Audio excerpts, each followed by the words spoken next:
Live from our 7 Tasmania studios, your nightly news with Kim Miller begins now. Good evening. First tonight, the test results for 17 close contacts of a COVID-positive teenager have been returned.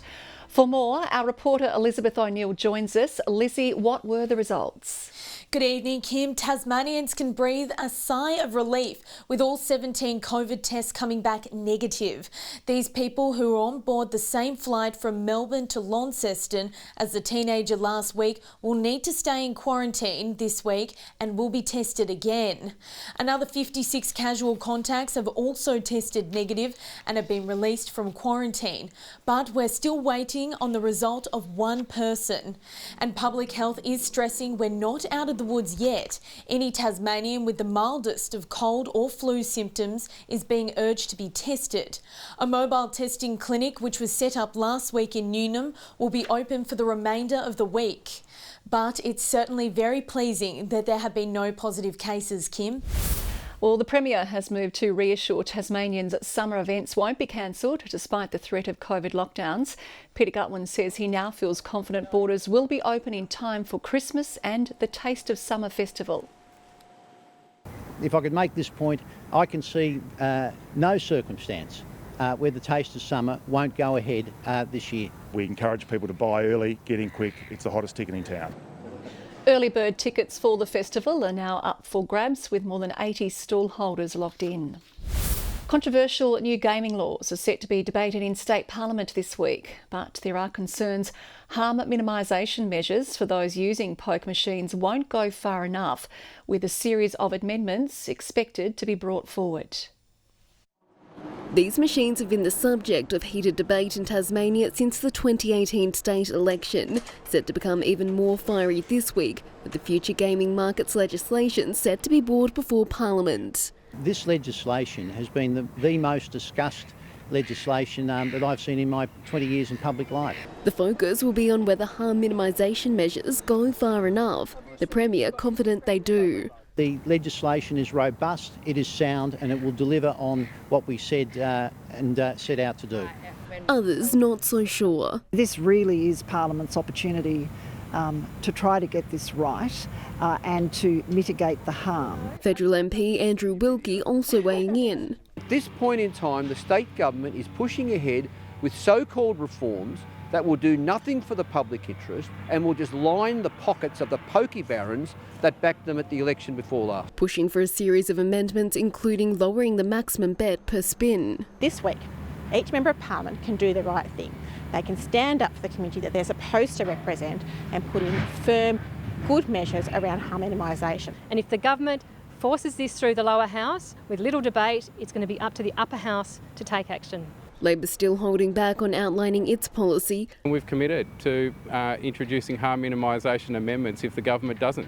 But what those amendments might look like? Well, it's purely speculative until we see the bill. The legislation is expected to be tabled in the lower house tomorrow and debated on Thursday. Meg Sides, 7 Tasmania News. Tasmanians looking to exit the renting treadmill may face an extra hurdle to purchase their dream home. The financial regulator is urging banks to implement new measures limiting how much a person can borrow from next month. Finding your forever home is hard enough, but affording it could be even harder. First home buyer Danielle Maxwell is concerned she could be priced out of the market.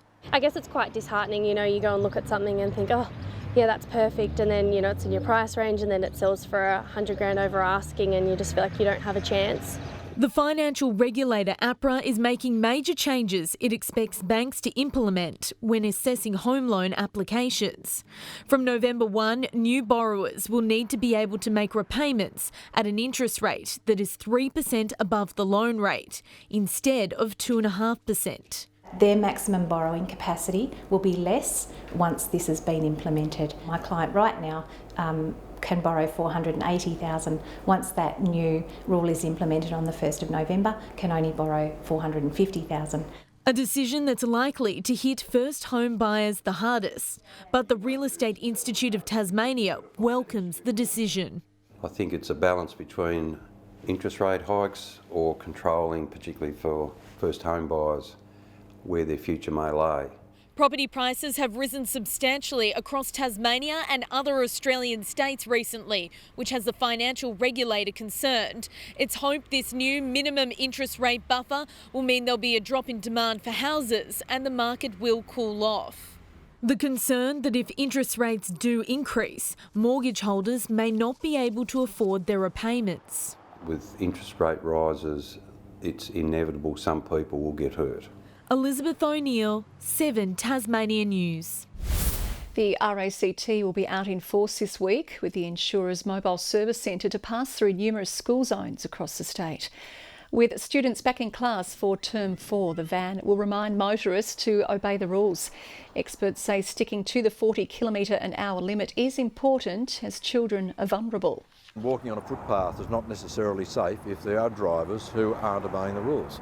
They're vulnerable simply because, unlike someone in a car, they're not protected by great massive metal. New figures from the insurer show 2 in 5 Grade 3 and Grade 4 school children have a low understanding of crossing roads safely. They're the leading cause of deaths on Australian farms, and from today there's a new safety crackdown on quad bikes. All new purchases need to come fitted with a special rollover device. The controversial regulations sparking a revolt from major manufacturers. They're a critical tool for navigating life on the land, but quad bikes are also deadly. Too many farmers getting killed under quad bikes every year. It prompted Bracknell farmer Corey Spencer to install a rollover device. There are really simple safety measures that we can implement to improve the safety on our farms. From today, it's mandatory for all new quad bikes to be sold with the safety add-on, which helps prevent riders from being pinned if the vehicle does flip. You've got a greater chance of being able to survive and get out from underneath and not being trapped. And we see quite a number of people trapped under their bike and dying. In the past year alone, 20 Australians on quad bikes died on farms. In 2019, 4 Tasmanians were killed.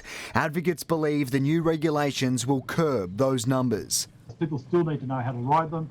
They still need to be wearing helmets. They shouldn't be drinking alcohol on the bikes, but it will make a difference, particularly if something does go wrong. Not everyone is impressed by the changes. An online petition to backflip on the legislation raised 23,000 signatures, while major manufacturers like Honda, Yamaha and Suzuki have all now abandoned quad bike supply in Australia. We are letting the minority dictate to the masses what they should own. But motorcycle shops are witnessing a new trend, with buyers turning their backs on quad bikes, instead opting for UTVs. Side-by-side sales have increased hugely. Like, we don't currently have one on the floor here just because demand is so high for them, and we've got orders out until next year. Garth, Burley, 7 Tasmanian News. Commuters have faced traffic chaos this afternoon on the Brooker Highway. Emergency services responded to a crash involving a truck and 4 vehicles at Bowen Road at 4 p.m. A woman has been taken to hospital with minor injuries. No one was seriously injured in the collision. A new program is now up and running, helping young Tasmanians access mental health support. Colony 47 has received $500,000 to launch its Horizon 47 program, providing the service with dedicated mental health clinical support workers. As soon as a young person presents and needs support, our youth workers will then connect them to Horizon 47, and the clinicians will then make themselves available either to support the young person or the staff in the issues. In COVID particularly, a lot of young people were talking about not just anxiety and depression but significant mental ill health. So being able to fund an organisation that's already doing some great work with their youth programs was a bit of a no-brainer for us.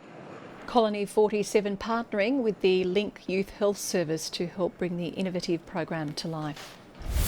While we often hear about skill shortages, the number of brains behind Australia's forestry industry is booming.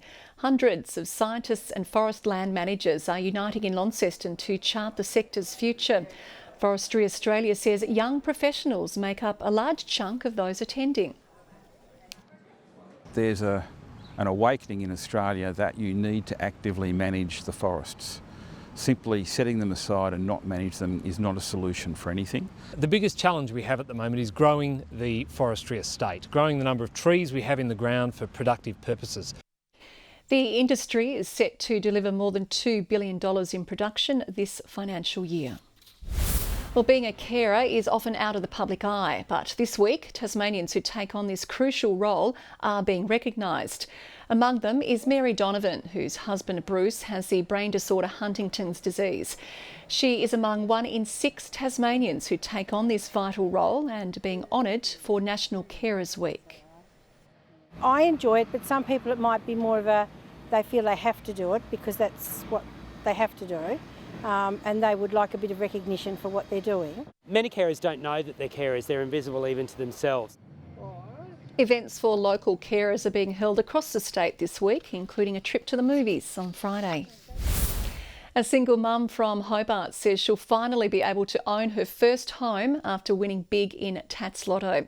She is one of 5 Division 1 winners from Saturday's draw, pocketing more than $1.2 million. The lucky mother says she also plans on spending her fortune on family holidays and a new car. But her first decision after learning she was a millionaire was to take the day off work. Tasmania's draft hopefuls have been put through their paces at the AFL Combine in Hobart this afternoon.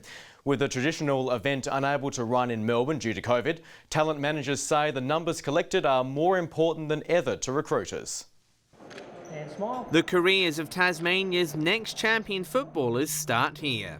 Junior talent from across the state put to the test to see if they measure up. 6 players taking part today after being invited by multiple AFL clubs. It's just for clubs to get some more information. Some of these boys didn't do the testing early on in the year through injuries and what's like. From 20-metre sprints to stationary and mobile vertical jumps, a number of skills went under the spotlight. Coaches say these attributes are just as important as foot and hand skills. This sort of testing tells the recruiters and all their staff and the S&Cs at the AFL clubs how much speed and power the boys have got. With recruiters watching on remotely, it's expected the numbers will be heavily scrutinised. Having not seen these kids so much in the last few years, or last couple of years, the data is very important now. Today also day 1 for new Tasmania Devils boss Jeromey WEBBERLEY. Having gone through the process himself, he says there's one overriding emotion they will be feeling. For them, they'd be just nervous like before a game really, just wanting to put their best foot forward.